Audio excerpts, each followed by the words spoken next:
দাঁতের যন্ত্রণা হলে বেশিরভাগ মানুষ অ্যালোপ্যাথি মেডিসিনকেই তাদের প্রাথমিক পছন্দ হিসাবে বেছে নেন, কেননা হোমিওপ্যাথি চিকিৎসায় অনেক সময় দাঁতের যন্ত্রণা সারতে অনেকটা দেরি হয়। কিন্তু হোমিওপ্যাথির ওষুধকেও যদি সঠিক পোটেন্সিতে এবং সঠিক পদ্ধতিতে ব্যবহার করা যায়, তাহলেও কিন্তু হোমিওপ্যাথি ওষুধও আপনার দাঁতের যন্ত্রণা ম্যাজিকের মতো কমিয়ে দিতে পারে। আজকের এই ভিডিওতে এরকমই কয়েকটি হোমিওপ্যাথিক মেডিসিন নিয়ে আলোচনা করব এবং সেই সব মেডিসিনগুলিকে কোন পদ্ধতিতে এবং কোন পোটেন্সিতে ব্যবহার করলে আপনার দাঁতের যন্ত্রণা দ্রুততার সঙ্গে কমে যাবে, সেই বিষয় নিয়ে বিস্তারিত আলোচনা করব। তবে এর জন্য অবশ্যই এই ভিডিওটি আপনাকে শেষ পর্যন্ত দেখার জন্য অনুরোধ করছি। নমস্কার, আমি ডাক্তার মানবেন্দ্র মণ্ডল। হ্যালো হোমিওপ্যাথি ইউটিউব চ্যানেলে আপনাদের সকলকে স্বাগত জানাচ্ছি।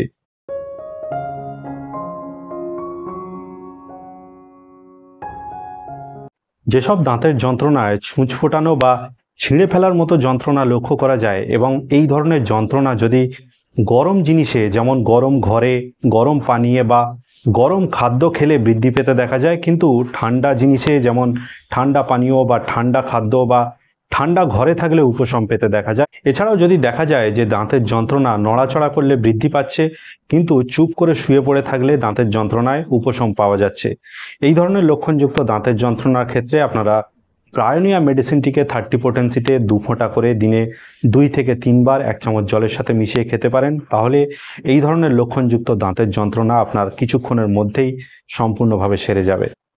আবার ঠিক একই ধরনের দাঁতের যন্ত্রণা, অর্থাৎ ছুঁচ ফোটানো বা কেটে ফেলা বা ছিঁড়ে ফেলার মতো দাঁতের যন্ত্রণা যদি কেবলমাত্র খাবার সময়তেই দেখা যায়, এবং এই ধরনের দাঁতের যন্ত্রণা যদি ঠান্ডাতে উপশম হয় এবং গরমে বৃদ্ধি দেখা যায়, তাহলে এই ধরনের লক্ষণযুক্ত দাঁতের যন্ত্রণার ক্ষেত্রে আপনারা ক্যালিকার্ব মেডিসিনটিকে 50 মিলিসিমাল পোটেন্সিতে 100 ml পরিমাণ করে কিনে এনে সারাদিনে 2 থেকে 3 বার 1 দাগ বা 1 চিপি করে খেতে পারেন। তাহলেই আপনাদের এই ধরনের লক্ষণযুক্ত দাঁতের যন্ত্রণা কিছুক্ষণের মধ্যেই সম্পূর্ণভাবে সেরে যাবে।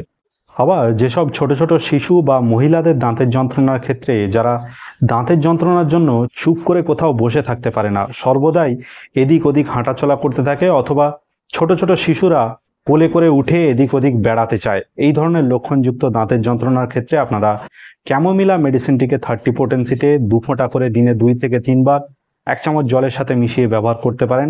প্রথমবার ব্যবহার করার পর থেকেই এই ধরনের লক্ষণযুক্ত দাঁতের যন্ত্রণা একদম কমে যাবে।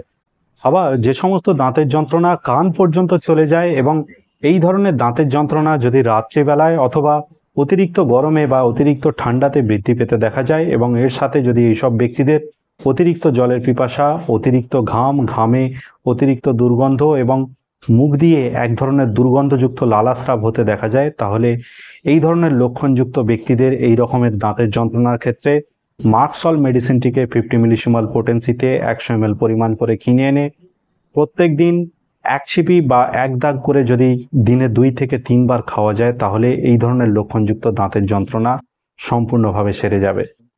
আবার যে সমস্ত দাঁতের যন্ত্রণা গরম ঘরে, গরম খাদ্যে বা গরম পানীয়তে বৃদ্ধি পেতে দেখা যায়, কিন্তু মুখের মধ্যে শীতল কোনো দ্রব্য বা কোনো পানীয় রাখলে এই ধরনের দাঁতের যন্ত্রণা ধীরে ধীরে কম হয়ে যায়, অথবা মুক্ত বাতাসে ধীরে ধীরে চলাহাঁটা করলেও এই ধরনের দাঁতের যন্ত্রণা তুলনামূলকভাবে অনেকটাই কম হয়ে যায়। এই ধরনের লক্ষণগুলির সাথে যদি এইসব রোগীদের জলের পিপাসা একদমই না থাকে বা খুব কম থাকে, কিন্তু তা সত্ত্বেও এদের জিভটি অত্যন্ত শুষ্ক প্রকৃতির হয়ে থাকে, তাহলে এই ধরনের লক্ষণযুক্ত ব্যক্তিদের এই রকমের দাঁতের যন্ত্রণায় পালসিটিলা মেডিসিনটি 50 মিলিসিমাল পোটেন্সিতে 100 ml পরিমাণ করে কিনে এনে দিনে 3 বার 1 ছিপি বা 1 দাগ করে যদি খাওয়া যায়, তাহলেই এই ধরনের লক্ষণযুক্ত দাঁতের যন্ত্রণা প্রথমবার থেকেই অনেকটাই কম হয়ে যাবে।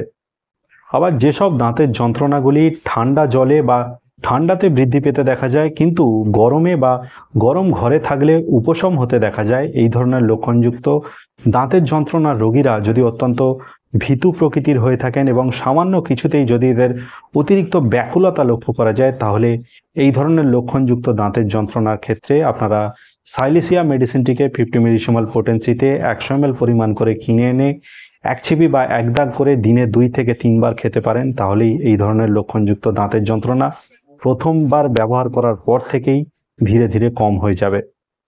আবার যে সমস্ত দাঁতের যন্ত্রণা সামান্য স্পর্শতেই অতিরিক্ত বৃদ্ধি পেতে দেখা যায়, কিন্তু জোরে চাপ দিলে বা খাবার দাবার চিবানোর সময় তুলনামূলকভাবে অনেকটাই উপশম থাকে বা অনেকটাই কম থাকে, এই ধরনের লক্ষণযুক্ত দাঁতের যন্ত্রণা আবার খাওয়া দাওয়ার পরে যখন জল পান করা হবে তখন আবার বৃদ্ধি পেতে দেখা যায়। এই ধরনের লক্ষণযুক্ত দাঁতের যন্ত্রণার ক্ষেত্রে আপনারা স্ট্যাপিসেগ্রিয়া মেডিসিনটি 50 মিলিসিমাল পোটেন্সিতে 100 ml পরিমাণ করে কিনে এনে এক ছিপি বা এক দাগ করে যদি দিনে 2 থেকে 3 বার খেতে থাকেন, তাহলে প্রথমবার এই মেডিসিনটি ব্যবহার করার পর থেকেই দেখবেন আপনার দাঁতের যন্ত্রণা অনেকটাই কম হয়ে গিয়েছে। তবে যেহেতু হোমিওপ্যাথি লক্ষণ ভিত্তিক চিকিৎসা, সেই জন্য যে কোনো হোমিওপ্যাথি ওষুধ ব্যবহার করার আগে অবশ্যই আপনাদের কাছাকাছি কোনো হোমিওপ্যাথি চিকিৎসকের সাথে একবার পরামর্শ করে নেবেন। অথবা আপনারা চাইলে আমার সাথেও সরাসরি হোয়াটসঅ্যাপে পরামর্শ করতে পারেন। এই মুহূর্তে যে হোয়াটসঅ্যাপ নম্বরটি আপনারা স্ক্রিনে দেখতে পাচ্ছেন, এই হোয়াটসঅ্যাপ নম্বরে সরাসরি যোগাযোগ করে আপনারা আমার থেকেও পরামর্শ নিতে পারেন বা আমার থেকে চিকিৎসাও নিতে পারেন। তবে এইসব মেডিসিনগুলি ছাড়াও দাঁতের যন্ত্রণার জন্য হোমিওপ্যাথিতে আরও অনেক মেডিসিন রয়েছে, তার জন্যও আপনাকে কাছাকাছি কোনো হোমিওপ্যাথি চিকিৎসকের সাথে পরামর্শ করে নিতে হবে।